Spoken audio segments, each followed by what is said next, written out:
नमस्कार, लोकमंच न्यूज देख रहे हैं आप। मैं हूं आपके साथ सुरभि राजपूत। सुहेलदेव भारतीय समाज पार्टी यानी कि सुबह सपा के अध्यक्ष ओम प्रकाश राजभर अपने बयानों से हमेशा चर्चा में रहते हैं। एक बार फिर से उन्होंने एक ऐसा बयान दे दिया जिस पर विवाद हो गया है। दरअसल आपको बता दें कि ओम प्रकाश राजभर ने पाकिस्तान के संस्थापक यानी कि मोहम्मद अली जिन्ना को सबसे बड़ा सेक्युलर बताया।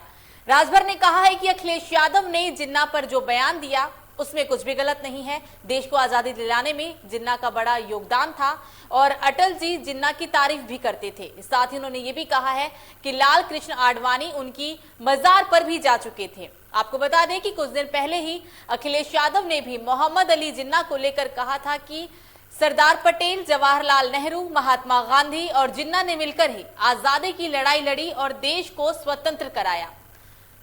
अखिलेश यादव के इस बयान का ओम प्रकाश राजभर ने समर्थन करते हुए कहा कि जो उन्होंने बयान दिया उसमें कुछ भी गलत नहीं है। तो इस बयान के बाद क्या कहेंगे? आखिरकार एक बार फिर से ओम प्रकाश राजभर का जिन्ना प्रेम और अखिलेश यादव का जिन्ना प्रेम जाग उठा है और ये विवाद इसलिए और गहराता जा रहा है क्योंकि अब बस कुछ ही महीनों में आगामी विधानसभा चुनाव है। यूपी में चुनाव होने हैं और चुनाव से पहले जिन्ना का प्रेम, राजभर का जिन्ना प्रेम क्या गुल खिलाएगा वो तो खैर आने वाला समय ही बताएगा।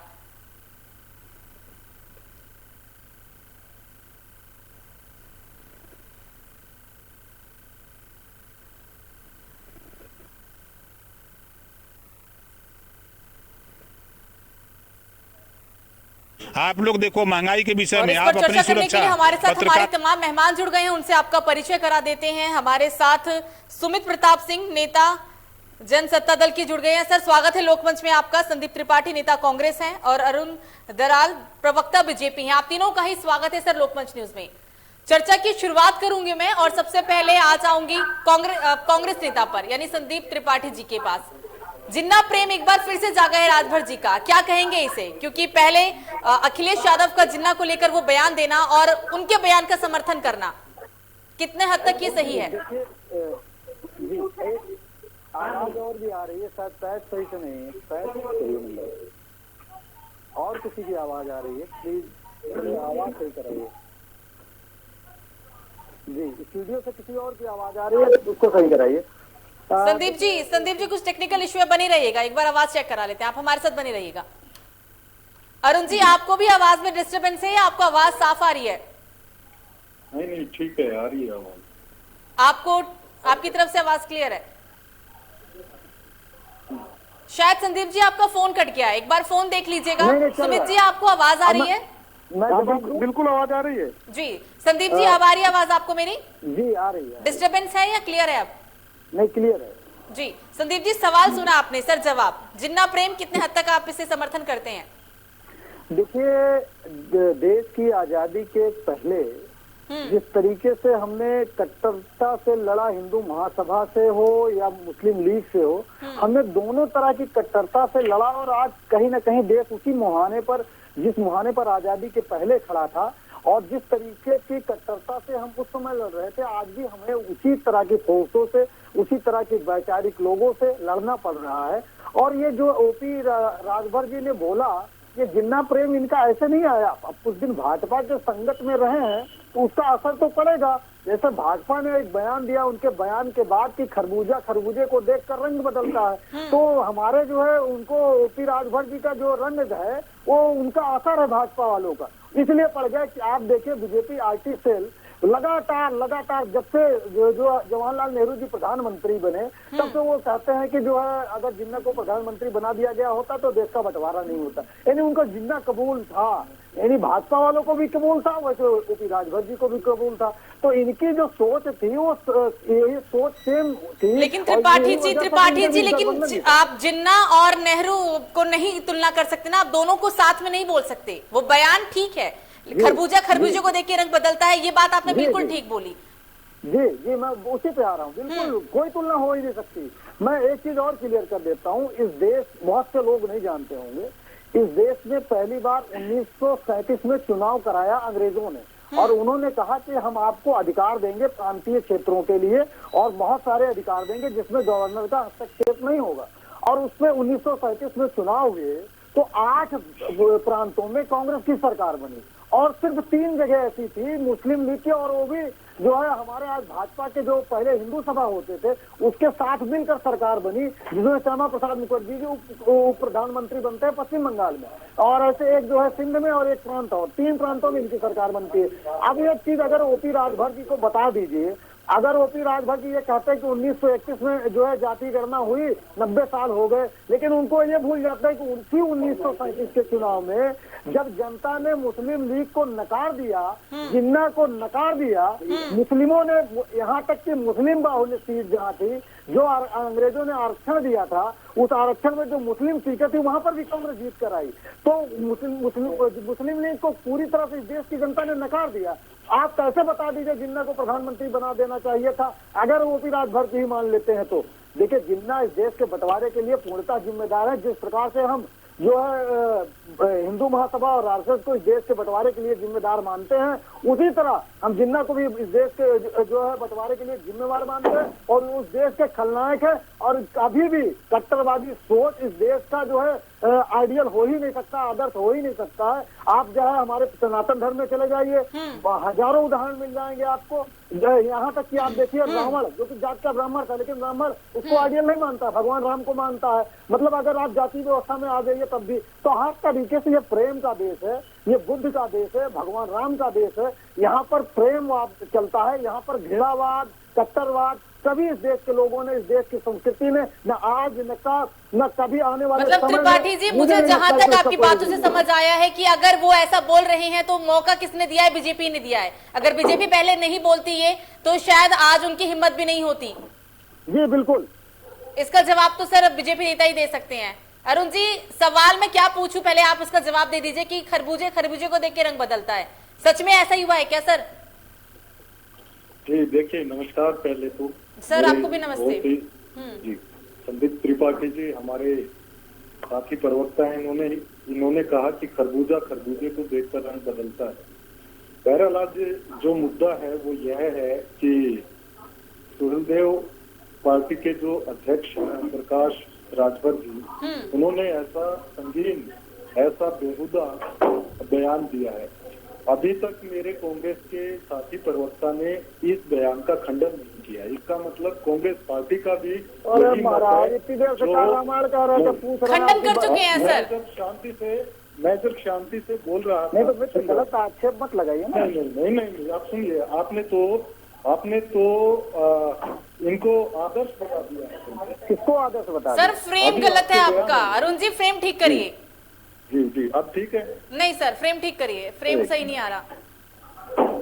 देखिए, बात गलत बोलेंगे तो फ्रेम उल्टा हो जाएगा महाराज, इसलिए झूठ मत बोलिए। नहीं महाराज, मैं रिकॉर्डिंग चीजें हैं इसमें आप नहीं तो आप समझे ना, तो ऐसे ही देखिए, ऐसे ही होता है।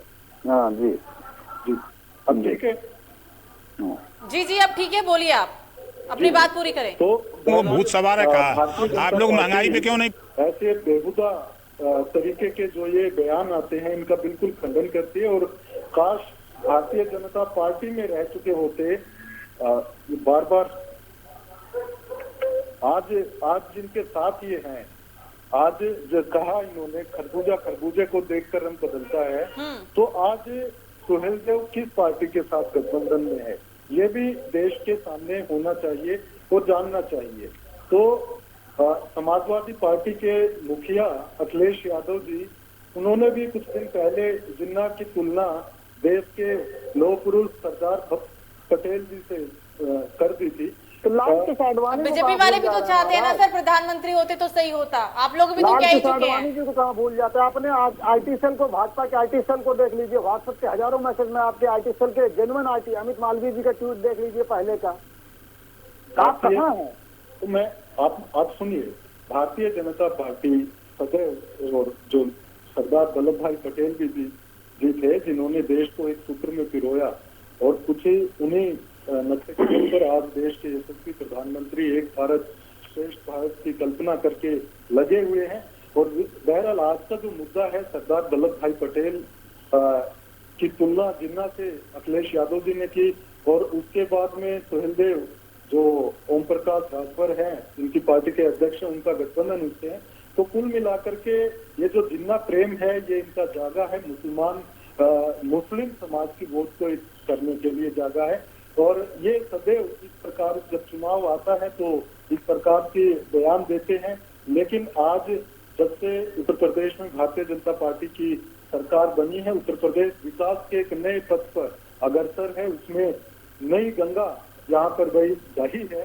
तो निश्चित रूप से आने वाले चुनाव में जिस प्रकार से इन्होंने जिन्ना को राजनीतिक अखाड़ा बना, जिन्ना को राजनीतिक लाभ लेने के लिए चुनाव में उतारा है, उत्तर प्रदेश का मुस्लिम समाज भी इस बात को जानता है कि वो उत्तर प्रदेश की प्रगति में शामिल होगा। जिन्ना स्वयं भी दोबारा जन्म लेकर के अगर 2022 के चुनाव में आए तो भी वहां पर भारतीय जनता पार्टी को नहीं रोक पाएंगे। सुमित जी, ऐसा लगता है कि शायद लोगों को हिंदू मुसलमान समझ आए ना आए, वोट बैंक समझ आए ना आए, लेकिन जो हमारे महान नेता है वो जरूर समझा देंगे कि किसको कहां वोट करना है, हिंदू कौन है, मुसलमान कौन है। आप लोग भी यही कर रहे हैं और अभी भी यही हो रहा है और पता नहीं अभी चुनाव से पहले क्या क्या होगा। लेकिन कुछ कहना चाह रहे हैं कांग्रेस नेता, बोलिए सर। संदीप जी कुछ कहना चाह रहे हैं। देखिए, हमारे भाजपा के मित्र ने बताया, लेकिन भैया आप भी एक सिक्के के दो पहलू हो। जैसे मैंने बताया कि आजादी के पहले भी हम आप दोनों लोगों से लड़ रहे थे और दोनों लोगों को देश की जनता ने जो है नकारा। और आप समझिए कि आप 70 साल से लगातार झूठ पे झूठ, झूठ पे झूठ, यहाँ तक कि आपको अपनी पार्टी के 3 नाम बदलने पड़े। मतलब आपको पहले जो है हिंदू महासभा से जनता ने रिजेक्ट कर दिया, फिर आप जनसंघ बने, फिर आप जनता पार्टी बने, जनता पार्टी से भी रिजेक्ट नहीं, फिर भारतीय जनता पार्टी बने। मतलब कितना, उसके बाद उधार के आदर्श सरदार वल्लभ भाई पटेल को आप आज आदर्श मान रहे हैं, लेकिन शायद आपको इतिहास नहीं पता है। आपके जिन नेताओं की फोटो आप लगाते हैं अपने पंपलेटों में, अपने जो है पोस्टरों में, वही नेता सरदार वल्लभ भाई पटेल जी का पुतला फूंकते थे रावण की तरह, और आज आपके आइडियल हो गए। अब देखिए, अभी मोदी जी के जो है कच्चा हो गए हमारे जवाहरलाल नेहरू जी, जिन नेहरू जी को हमारे मोदी जी पानी पी पी के गाली दिया करते थे और सारी जो है गलतियों के लिए उनको दोषी बताया करते थे। लेकिन अकल आई इसलिए उत्तर प्रदेश में चुनाव है, ब्राह्मण नाराज है, ब्राह्मणों को लगा कि जो है उत्तर पर हमारे ही आदर्श पुरुष को, हमारे ही जो समाज के व्यक्ति को हम ही से गाली दिलाई जा रही है, हम ही से दूर किया जा रहा है। हर एक समाज के लोगों ने अपने अपने जो है आदर्श पुरुष रखे हैं और हमारे ही जात का एक, हमारे ही समाज का व्यक्ति, और हम ही से गाली दिलाई जा रही है। जब मोदी जी को लगा कि ये तो नुकसान होने वाला है, अरे अब चर्चा जी है 14 से 19 तक इंदिरा जी भी याद आ गई। अब 14 से 19 तक जो है उत्सव मनाएंगे। आज तक 7 साल में जवाहरलाल नेहरू जी की याद नहीं आई, नहीं इंदिरा जी की याद आई। तो ये आपकी सोच है। आप क्या है कि आपका एक हमारे यहाँ कहा जाता है थूकना और चाटना, भाजपा का ये चाल चरित्र चेहरा है। अब मैं 10 उदाहरण दे सकता हूँ। आधार कार्ड का आपने विरोध किया, आज कहते हैं आधार कार्ड आपकी सफलता है। जीएसटी का विरोध किया 18% पे, आज 28% पे लाकर कहते हैं हमारी सफलता है। नोटबंदी का विरोध किया, वो भी जो है सिस्टमेटिक एक एक सीरीज हटाने की बात का जो चल रही थी तब उसका आपने विरोध किया, फिर आपने नोटबंदी लागू की। आप 10 कानून में बता सकता हूँ। आपने मनरेगा को, मोदी जी ने सदन में बोला कि मनरेगा कांग्रेस की विफलताओं का प्रतीक है और इसको मैं गाजे बाजे के साथ जिंदा रखूंगा। और उसके बाद आप ही कहते हैं कि मनरेगा जो है, जब आया कोरोना काल, हमारे योगी जी ने कहा कि 27 लाख जो है हमने रोजगार दे दिया। ऐसे ही मैं डिबेट कर रहा था, मैंने पूछा भैया 27 लाख रोजगार कहाँ दिया? मनरेगा में दिया। हमने कहा वही मनरेगा में जिसको मोदी जी कहते थे कांग्रेस की विफलताओं का प्रतीक है। भाई साहब, कांग्रेस वो पार्टी है जो योजना बताती है, जो देश के लिए करती है, उसके सिवा आज तक आपने न कुछ कर पाए हैं। यहाँ तक कि जो हमने संपत्तियां बनाई थी, जो सार्वजनिक संपत्तियां थी, उसको आप बेच रहे हैं और वो बेचते शायद कि आपकी उम्र भी जाएगी, लेकिन आप वो संपत्ति। त्रिपाठी जी, सिर्फ भारतीय जनता पार्टी नहीं बल्कि तमाम पार्टियां, उनके नेताओं की न जबान की कोई कीमत है और न ही बयान की। आप हमारे साथ बने रहिए, सुमित जी के पास चलते हैं। बहुत देर से एक और मेहमान हमारे साथ हैं। सुमित जी, ओम प्रकाश राजभर जी के बयान का खंडन करते हैं या नहीं? क्योंकि घुमा फिरा के नहीं पूछूंगी, ज्यादा समय नहीं है। खंडन करते हैं या नहीं? बिल्कुल, हम इसका खंडन करते हैं और इसका कड़ी निंदा भी करते हैं। ये बताइए, इस तरह। हेलो सुमित जी, आवाज आ रही है? सर बोलिए। हाँ बिल्कुल, अभी इस तरह बयानबाजी करना ये बहुत ही गलत है, इसका मैं खंडन करता हूँ। आप खंडन करते हैं, तो आपके हिसाब से क्या होना चाहिए? हमारे हिसाब से ये इसका जिन्ना हमारे देश के खलनायक रहे, बताइए अगर वो हमारे देश के प्रधानमंत्री होता क्या स्थिति होती? वो तो कभी हो ही नहीं सकता ना। तो नहीं तो फिर इस तरह बयानबाजी को मैं बिल्कुल खंडन करना। अखिलेश यादव का भी जिन्ना प्रेम जाग चुका है और इसका समर्थन राजभर साहब ने भी कर दिया है, तो अभी तो पता नहीं चुनाव से पहले किन किन का जिन्ना प्रेम जागेगा। अरे गठबंधन हुआ है तो समर्थन करेंगे ही, लेकिन आप ये बताइए ये जिन्ना प्रेम चुनाव के समय ही क्यों जागता है? अभी तक तो किसी का जिन्ना प्रेम नहीं जागा है। सिर्फ मुस्लिम वोट बैंक साधने के लिए ये जिन्ना प्रेम जागा हुआ है। इसके पहले भी चुनाव हुए और जिन्ना प्रेम कभी नहीं जाना। अब मुस्लिम वोट साधने के लिए सीधा इससे ये जाहिर होता है कि मुस्लिम वोट बैंक साधने के लिए ये जिन्ना प्रेम जागा हुआ है। सुमित जी, जनता को समझ आए ना आए हिंदू मुसलमान, लेकिन हमारे राजनेता जरूर जनता को समझा देंगे हिंदू मुसलमान। लेकिन बीजेपी नेता कुछ कहना चाह रहे हैं। हाँ ठीक है सर, आपके पास भी आएंगे, बोलिए अरुण जी।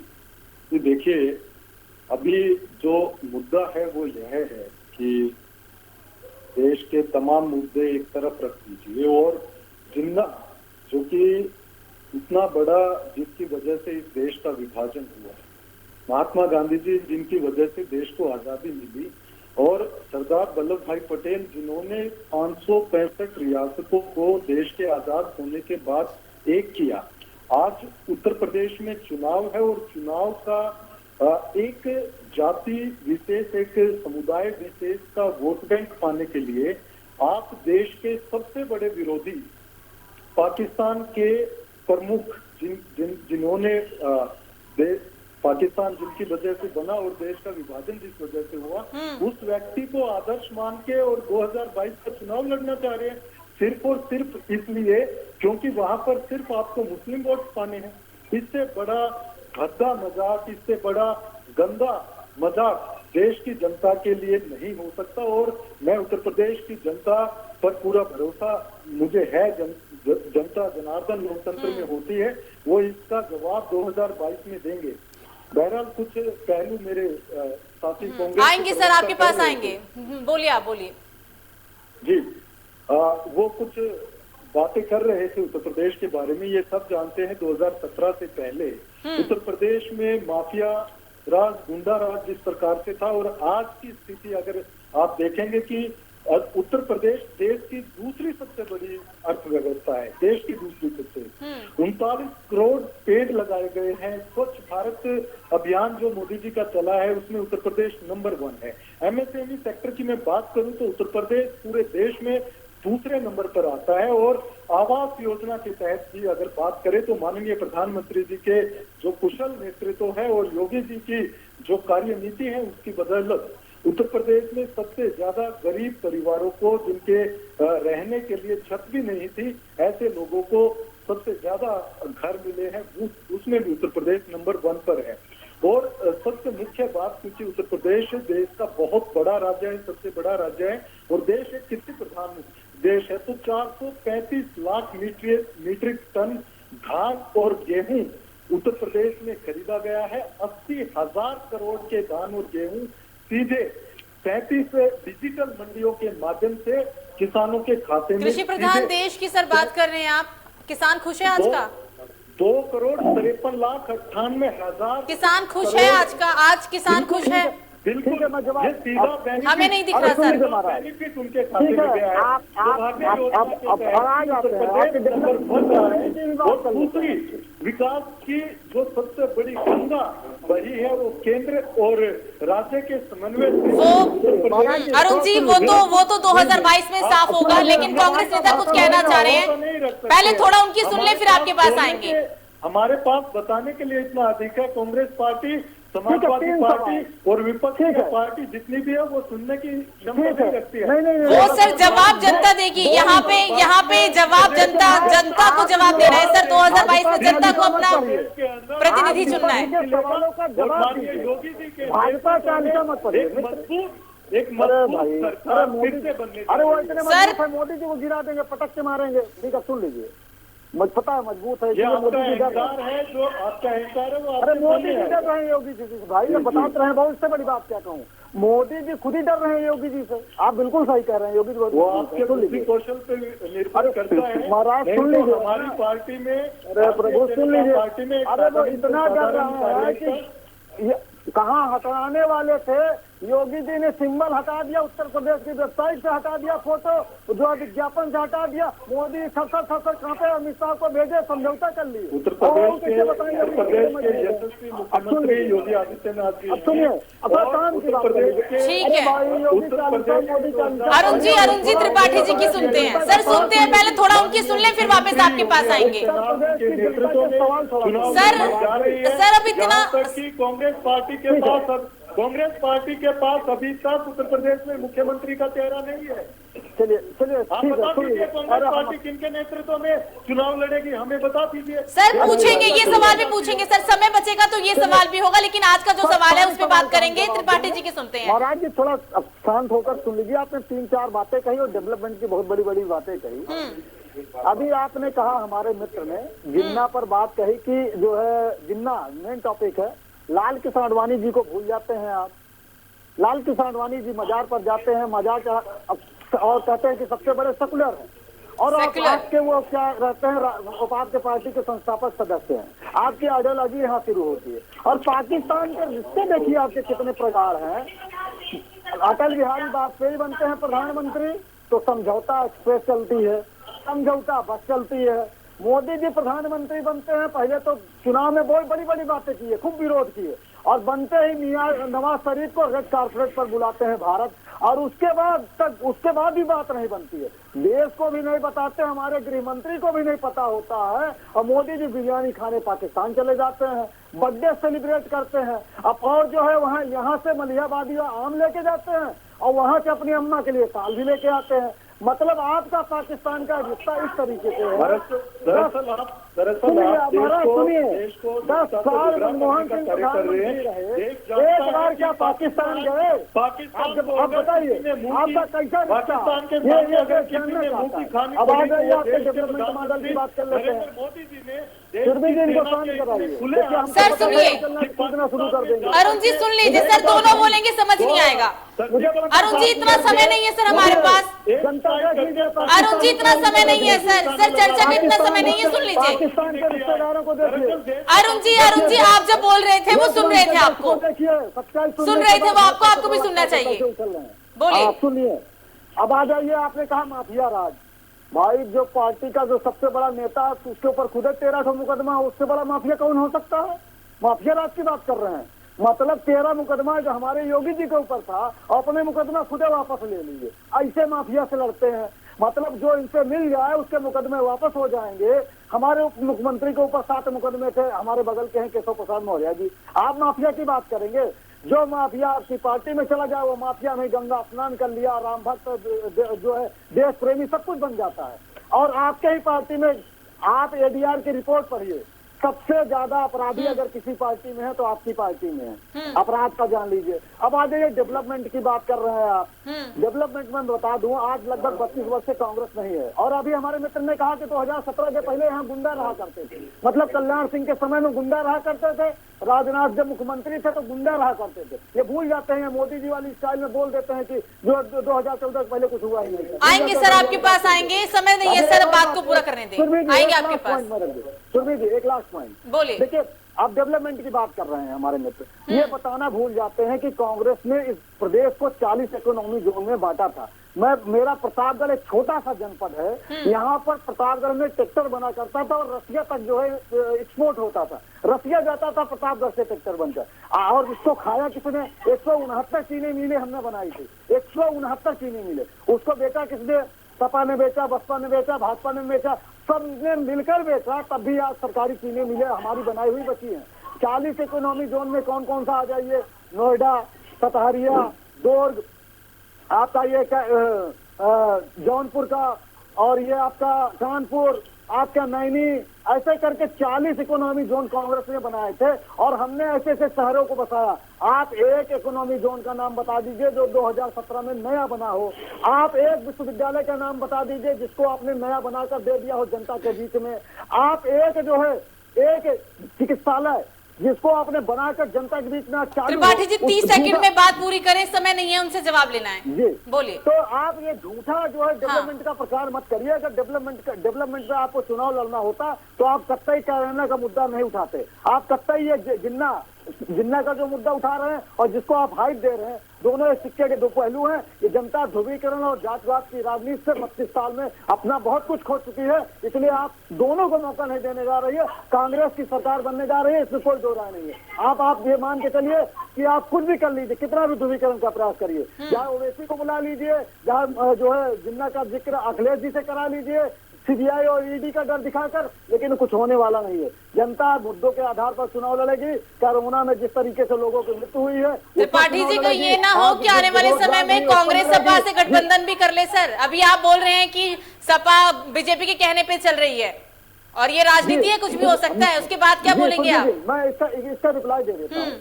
देखिए आज उत्तर प्रदेश में जनता के बहुत सारे मुद्दे हैं। आज खाद नहीं मिल रही है, इन्होंने जो वादे किए थे उसमें से एक वादे इन्होंने पूरे नहीं किए हैं। आज जो है जिस तरीके से आवारा पशु लोगों के गांव में जीना हराम कर दिया है, और जो है कोरोना में किस तरीके से अब जवाब ले लेते हैं त्रिपाठी साहब, जवाब ले लेते हैं। सर समय नहीं है, सर मेरे पास समय नहीं है। सर ऐसे मुद्दों को छोड़कर अगर अखिलेश जी जिन्ना पर जाते हैं तो जाहिर सी बात है, मुझे ये लगता है कि ओवैसी काम जो नहीं कर पाए ध्रुवीकरण का, वो अखिलेश जी से कराने का प्रयास भाजपा के द्वारा हो रहा है। और ये हमें ये भी नहीं भूलना चाहिए कि मुलायम सिंह अगर पहली बार मुख्यमंत्री इस प्रदेश में बने हैं तो भाजपा के समर्थन से बने थे। ठीक है, आरोप बड़ा है लेकिन सच है। ठीक है, अरुण जी जवाब। सर समय नहीं है, सर 1 मिनट का समय लीजिएगा, जवाब दे दीजिए। अरुण जी आवाज आ रही है? सर